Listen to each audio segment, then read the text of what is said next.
আগামী জাতীয় সংসদ নির্বাচনের কাউন্টডাউন শুরু হয়ে গেছে। সময় যত এগোচ্ছে রাজনীতির অন্দরমহলে উত্তাপ ততই বেড়েই চলছে। প্রকাশ্যে যেটা দেখা যাচ্ছে তা শুধু মনোনয়নপত্র জমা দেয়া আর প্রার্থীদের ব্যস্ততা। কিন্তু পর্দার আড়ালে চলছে আরও কঠিন হিসাব নিকাশ।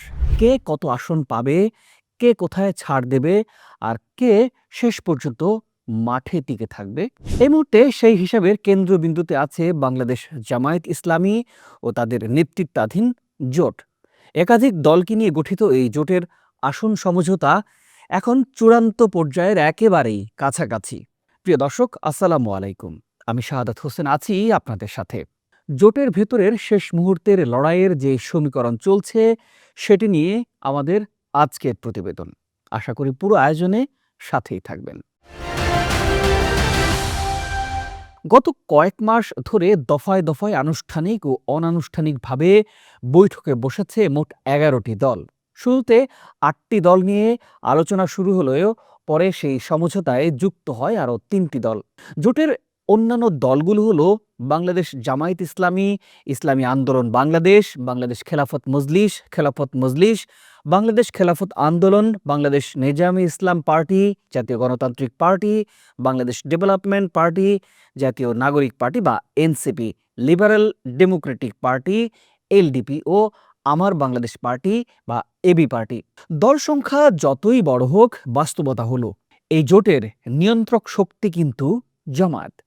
আসন ভাগাভাগির মূল কাঠামো, ছাড় দেওয়ার সীমা, এমনকি শেষ সিদ্ধান্তেও তাদের হাতেই। সমঝোতা এখনো চূড়ান্ত নয়, কিন্তু এর মধ্যেই প্রতিটি দল মনোনয়নপত্র জমাও দিয়েছে। এ যেন দর কষাকষিতে শক্ত অবস্থান নেয়ার এক কৌশল। জামায়াত মনোনয়ন জমা দিয়েছে ২৭৬টি আসনে, ইসলামী আন্দোলন ২৬৮টি আসনে, এনসিপি ৪৭টি, এবি পার্টি ৫৩টি, বাংলাদেশ খেলাফত মজলিস ৯৪টি আসনে মনোনয়ন জমা দিয়েছে। এদিকে খেলাফত মজলিস ৬৮টি, এলডিপি ২৪টি, খেলাফত আন্দোলন ১১টি, নেজামী ইসলাম পার্টি ৬টি, জাগপা ৩টি এবং বাংলাদেশ ডেভেলপমেন্ট পার্টি ২টি আসনে মনোনয়নপত্র জমা দিয়েছে। এই বিপুল সংখ্যক মনোনয়ন আসলে একটি বার্তা, আমরা মাঠ ছাড়িনি। গণমাধ্যম এবং সংশ্লিষ্ট সূত্রগুলোর তথ্য বলছে জামায়াত নিজেদের জন্য রাখতে চায় প্রায় ১৯০টি আসন। বাকি আসনগুলোতে জোটের শরিকদের মধ্যে ভাগ করে দেওয়ার পরিকল্পনা আছে তাদের। প্রস্তাবিত হিসাব অনুযায়ী ইসলামী আন্দোলন পেতে পারে ৪০টি আসন, এনসিপি ৩০টি, বাংলাদেশ খেলাফত মজলিস ১৫টি, খেলাফত মজলিস ৭টি, এলডিপি ৭টি, এবি পার্টি ৩টি, বিডিপি ২টি আসন। এই হিসাব কাগজে কলমে সহজ মনে হলেও বাস্তবে এখানেই শুরু হয়েছে বড় এক সংকটের। এনসিপি জোটে যোগ দেওয়ার সময় থেকে ৩০ আসনের আশ্বাস পেয়েছিল, একথা দলটির নেতারাই প্রকাশ্যে বলেছেন। কিন্তু বাস্তবতা হলো এনসিপির শতাধিক প্রার্থী এরই মধ্যে মনোনয়নপত্র জমাও দিয়েছেন। এখন প্রশ্ন উঠেছে, যদি শেষ পর্যন্ত ৩০টি আসনে সমঝোতা হয় তবে বাকি প্রার্থীদের কি হবে? তারা কি সরে দাঁড়াবে, নাকি বিএনপির মতো বিদ্রোহী প্রার্থী হয়েই মাঠে থাকবে? এনসিপির আহ্বায়ক নাহিদ ইসলাম অবশ্য জানিয়েছেন ২-১ দিনের মধ্যে আসন ভাগাভাগির চূড়ান্ত সংখ্যাটা জানা যাবে। তবে দলের ভেতরের যে অস্বস্তি বাড়ছে সেটি কিন্তু এখন গোপন নেই। বাংলাদেশ খেলাফত মজলিস এরই মধ্যে স্পষ্ট করে দিয়েছে, কাঙ্ক্ষিত আসনে ছাড় না পেলে তারা প্রার্থী সরাবে না। দলটির জ্যেষ্ঠ নায়েবে আমির ইউসুফ আশরাফ জানিয়ে দিয়েছেন এই নীতিতে তারা অটল রয়েছেন। অর্থাৎ সমঝোতায় ব্যর্থ হলে একাধিক আসনে জামায়াতের সঙ্গে সরাসরি ভোটের লড়াইয়ের সম্ভাবনাও উড়িয়ে দেয়া যাচ্ছে না। এলডিপি সভাপতি কর্নেল অবসরপ্রাপ্ত অলি আহমেদ নিজে নির্বাচন না করলেও তার ছেলে দলের প্রেসিডিয়াম সদস্য অধ্যাপক ওমর ফারুক চট্টগ্রাম ১৪ আসন থেকে প্রার্থী হচ্ছেন। এই আসনসহ মোট ৭টি আসন এলডিপিকে ছাড় দেওয়ার পরিকল্পনা রয়েছে জামায়াতের। এখানেও প্রশ্ন একটাই, শেষ মুহূর্তে এই ছাড় কি বহাল থাকবে, নাকি নতুন করে হিসাব নিকাশ বদলাবে?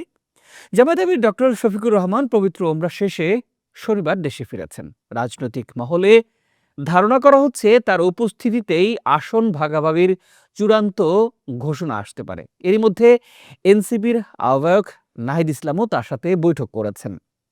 প্রিয় দর্শক, মনোনয়নপত্র প্রত্যাহারের সময়সীমা যতই এগিয়ে আসছে, রাজনৈতিক মাঠে চাপ ততই বাড়ছেই। এখন আর আলোচনার জায়গা খুব একটা বেশি নেই। সিদ্ধান্ত নিতে হবে কে থাকবে আর কে মাঠ থেকে সরে যাবে। এই জোটের আসন সমঝোতা শুধু সংখ্যার হিসেব নয়, এটি ভোট ব্যাংকের নিয়ন্ত্রণ, মাঠের বাস্তবতা ও ভবিষ্যৎ রাজনৈতিক অবস্থানের জটিল প্রশ্ন। সমঝোতা যদি হয়, জোট শক্তিশালী হবে, আর যদি ব্যর্থ হয়, একই আদর্শের দলগুলোর মধ্যেই শুরু হবে ত্রিমুখী লড়াই। আগামী 2-1 দিনেই পরিষ্কার হয়ে যাবে জামায়াতের এই জোট ঐক্যের পথেই এগোচ্ছে নাকি ভাঙনের দিকে। প্রিয় দর্শক, আগামী জাতীয় সংসদ নির্বাচন নিয়ে আমরা আপনার ভাবনা জানতে চাই। আপনার ভাবনার আলোকেই আমরা পরবর্তী কন্টেন্টগুলো বিশ্লেষণ করতে চাই। আপনি কোন আসন থেকে আমাদের এই প্রতিবেদনটি দেখছেন, সেখানকার অবস্থা জানাতে আমাদের ভুলবেন না মন্তব্য করে। আজ এ পর্যন্তই। ভালো থাকুন, সুস্থ থাকুন। দেখা হবে পরের পর্বে। আল্লাহ হাফেজ।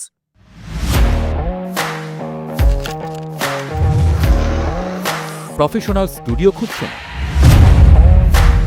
ঢাকার প্রাইম লোকেশন নয়াপল্টনে দেশ সমাচার স্টুডিও আপনার কন্টেন্ট প্রোডাকশনের নির্ভরযোগ্য ঠিকানা। এখানে পাবেন 4K ক্যামেরায় মাল্টি অ্যাঙ্গেল রেকর্ডিং, আছে গ্রিন ও ব্ল্যাক স্ক্রিন সেটআপ, উন্নত মানের মাইক্রোফোন ও soundproof voice over booth. আপনার পছন্দ মতো স্টুডিও ডিজাইন করার সুযোগও থাকছে। Hazrat Shahjalal news content, talk show, interview বা পডকাস্ট, যা কিছুই করেন এখানে পাবেন প্রফেশনাল সেটআপ আর ফুল এডিটিং সাপোর্ট। আপনার চাহিদা অনুযায়ী বুক করতে পারেন আজই।